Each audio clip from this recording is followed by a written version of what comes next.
Hi, this is Weekly Reflections, and I'm back. I'm Nancy Joy. Had a great trip to Florida with my grandkids.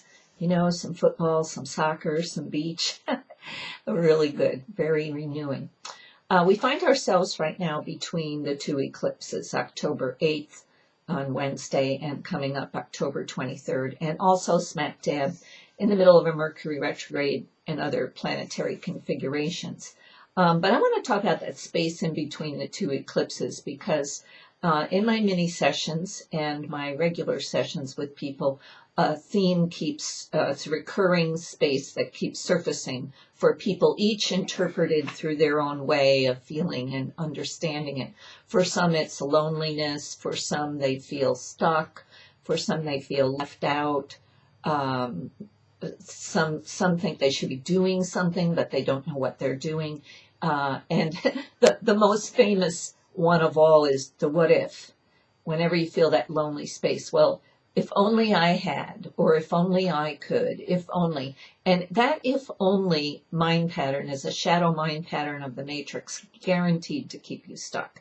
If you find your mind or thinking or saying, if only this, then everything would be okay. Whoa, that is no way to be God creators that we are. So this space can be very, very uncomfortable. You feel as if you're not creating. Many people feel as if they're stuck. Like, what should you be doing? There must be something. What's my purpose? And, going all the way back to that.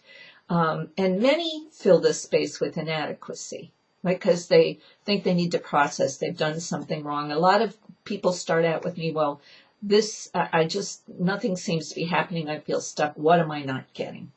Well, what if you're getting everything and this is just a space you created, which is exactly what it is, for you to understand and grow and expand. It seems that it's an empty space that needs filling. And you think you need to fill it because you're uncomfortable.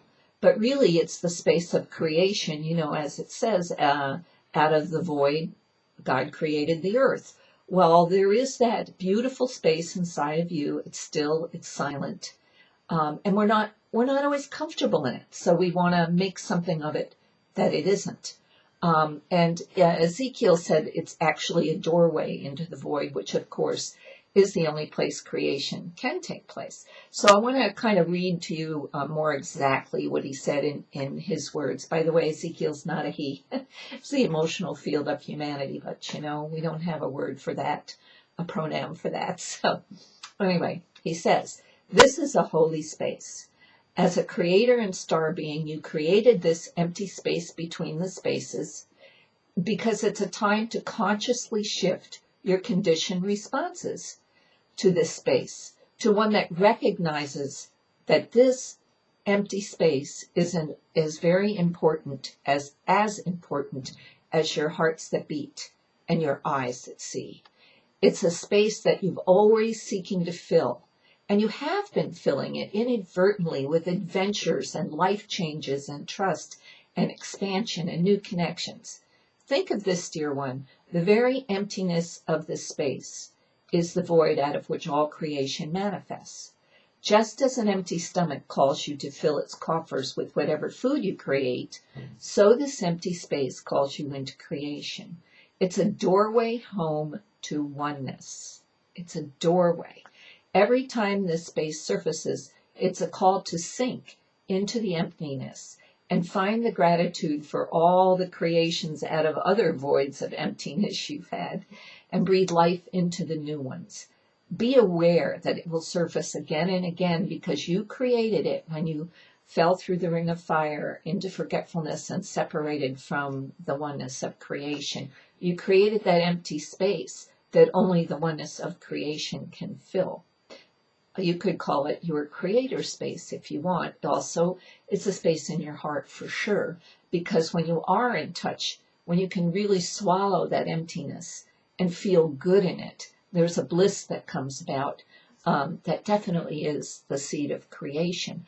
But, okay, I'll go back to what he says. The exciting, be aware it'll surface again and again and push you even further into your spectacular self, because it's calling you to be filled. The exciting part is that once you recognize this space as a gift not a punishment or something to be stuck in. You can choose to fill it with wonderful things that define you as a person, your passion and your truth. So that's what he said, and he said this in many ways to many different clients, and it's been so helpful for them. So the thing is, you're gonna repattern, recondition the way you respond to this empty space that has felt lonely or has felt left out or stuck. And I'm going to help you with that in a minute. At the end of this, I'm going to show you just how to reprogram it. I just want to say, as I drifted back writing this to some of my long empty spaces where I had these feelings of inadequacy or something's wrong or I'm stuck, I realized that out of the most recent big three, out of the most recent one came my free mini sessions. Right before that, I was in a real empty space and didn't know what to create with it. And then it came as soon as I got into my bliss state.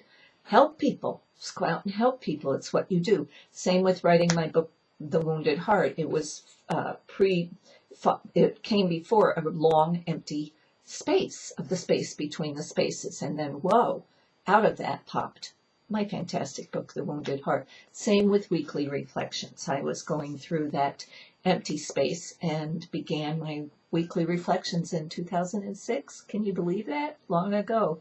Yes. And so this just a message to ask you that when you feel that space and you start to go into the if only and what am I not getting and why am I stuck and this alone feeling that nothing's working, see it as your holy space. See it as the gift that you've been waiting for and dive into it. And here's how you reprogram it. If you guys know this, turn it off now. If you don't know it, it's very, very valuable.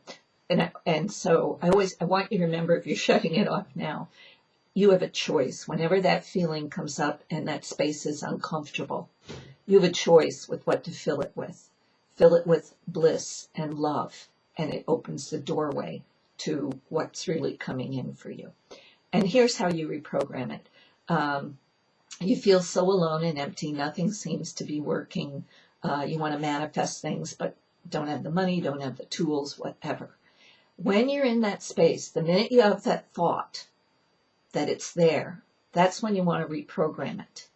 And because first comes the thought, then comes the feeling. So right as you're getting into that something's wrong here space, you take a deep breath, you cross your hand, your heart, and you reprogram it to welcome the doorway of creation, the sacred space in your heart, that aloneness, beautiful space in which you can manifest yourself is upon you.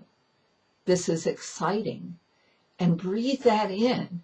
And that emotion then will light up your neuropeptides with that feeling of the doorway of excitement, of the bliss of creation that is now opened before you. And it will send your neuropeptides through your bloodstream, through every cell in your body, and it'll attach to your DNA where it will awaken the strand that recognizes this as a holy space that you created, that empty space to move into, bring you out of duality, the matrix, and so that's the message in a nutshell. And I hope you can find it in the space between the eclipses because it's so potent and powerful right now. So take whatever feeling is uncomfortable and fill it. Fill it with your bliss. Fill it with the opportunity that it is. Embrace it. And out of this, you will be amazed. You've done it many times. You just haven't realized you've done it. So have a great week. Don't forget Egypt in March, Sedona in May, and the Alaskan Spirit Cruise in June. And call for a mini session, find out on my website how, and I hope to be talking to you all very soon. Have a great week. Bye-bye.